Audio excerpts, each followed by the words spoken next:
you know, there is a very deep-seated conspiracy in our culture, a kind of collective hypnosis that we've all agreed to participate in. It's the idea that you are a guest in this universe, a temporary visitor who was somehow pushed into this world from somewhere else. We speak of coming into this world as if we arrived on a stage from a dressing room out back. But let's look at the facts. You didn't come into this world, you came out of it in exactly the same way an apple comes out of an apple tree or a wave comes out of the ocean. You are a personing of the entire cosmos, a specific point where the universe has grown clever enough to look at itself and say, aha, that's me. But then, almost immediately after this realization, we get terrified. We look at the clock, we look at our graying hair, and we become obsessed with the idea of the end. We treat death as if it were a catastrophic failure of the system, a final curtain that drops and leaves nothing but a cold, empty theater. But if you really understand the way this game is played, you'll see that death is no more end. Then the sunset is the end of the sun. It is a change of pace, a shift in frequency, a necessary part of the dance. The problem, you see, is that we have identified ourselves with our ego.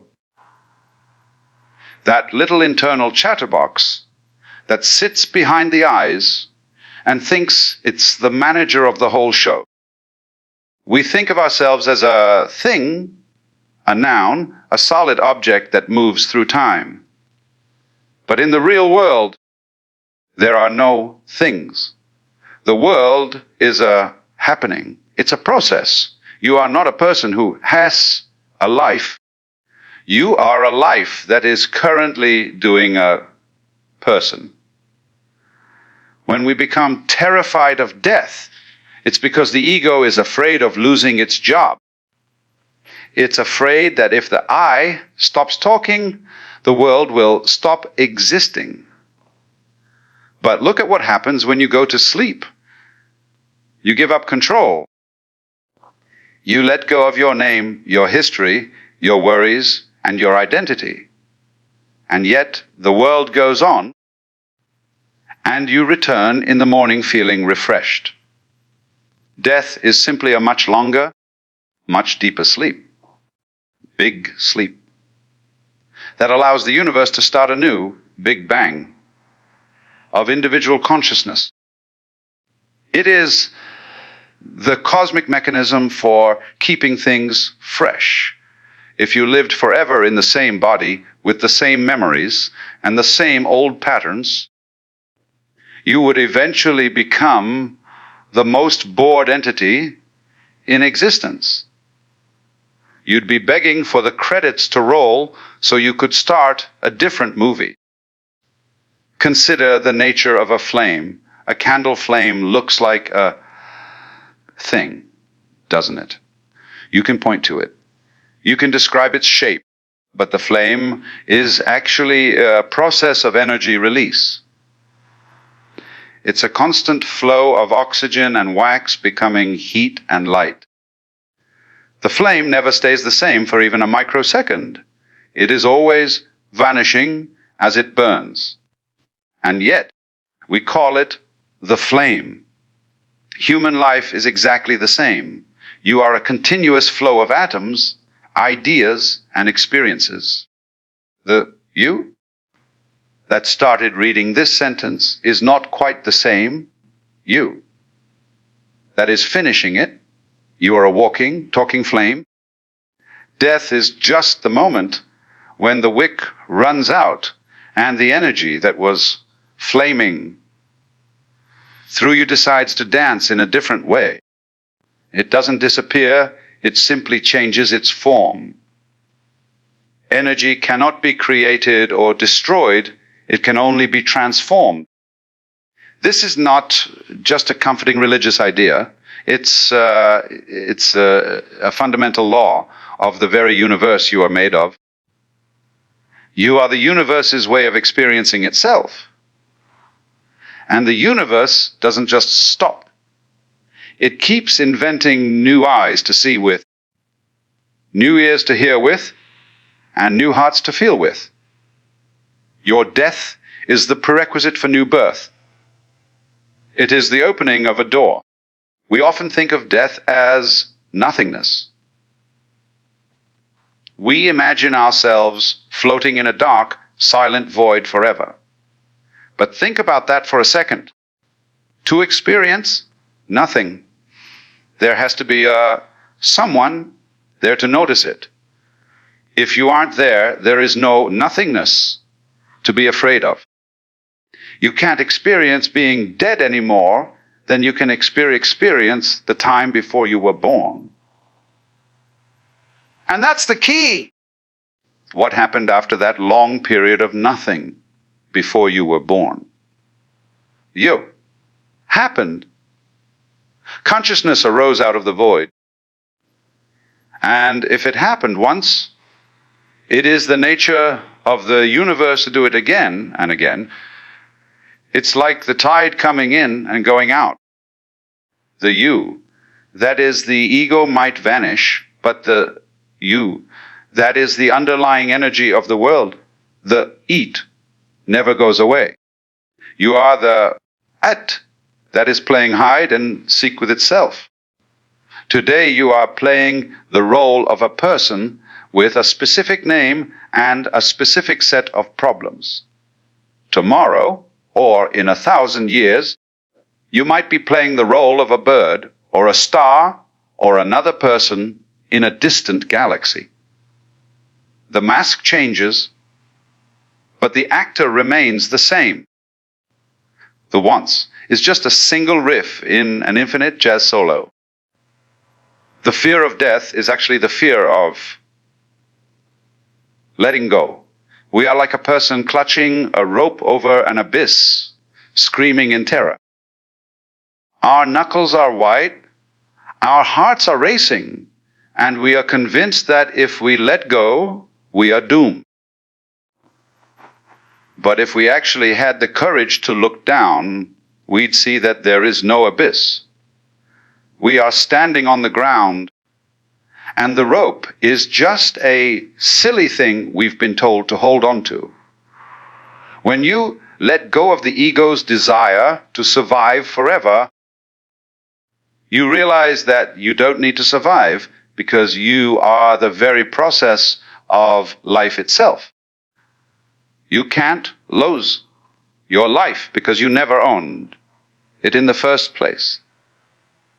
It was a gift, a loan from the elements, a temporary dance. And when the dance is over, you don't complain that the music stopped. You bow and say, what a marvelous performance. To die is to stop pushing the world around and to finally let the world carry you. It is the ultimate act of trust. It is the realization that the I was just a convenient fiction, a social arrangement, a temporary ripple on the surface of an eternal ocean. So, don't take your wants so seriously that it becomes a burden. Living wants doesn't mean you have to rush to the finish line. It means you have the opportunity to be the music while it's playing. The point of life is not to reach a destination called heaven or success. The point of life is the life itself. Just as the point of dancing is the dance, and the point of music is the sound. If we spend our whole lives preparing for the end, we miss the entire show. We are like people who go to a concert and spend the whole time recording it on their phones so they can watch it later, forgetting that later never actually arrives. The present moment is the only reality there is. And in the present moment, death doesn't exist. It's always a future event. Maybe. Someday. But right now, you are breathing. Right now, the sun is shining. Right now, the universe is you. Ing, with absolute perfection. Why worry about the end of the song when the melody is so beautiful right here? Death is the seasoning that gives life its flavor. If the cherry blossoms lasted forever, no one would write poems about them. If a sunset stayed on the horizon for 5 years, you'd eventually close the curtains and get bored. It is the vanishing of things that makes them precious. It is the fact that you won't be in this specific form forever that makes this moment, this very breath, so incredibly vivid and important. Death is the frame around the picture. It's what makes the picture a masterpiece instead of just an infinite flat wall. When you accept this, you can finally relax. You can stop trying to make something of yourself and simply be yourself. You can stop treating your life as a series of faries of problems to be solved and start seeing it as a mystery to be experienced. You are the Big Bang, still happening, now disguised as a human being. And when this human being fades away, the Big Bang will continue in a billion other directions. You are not a fragment of the universe.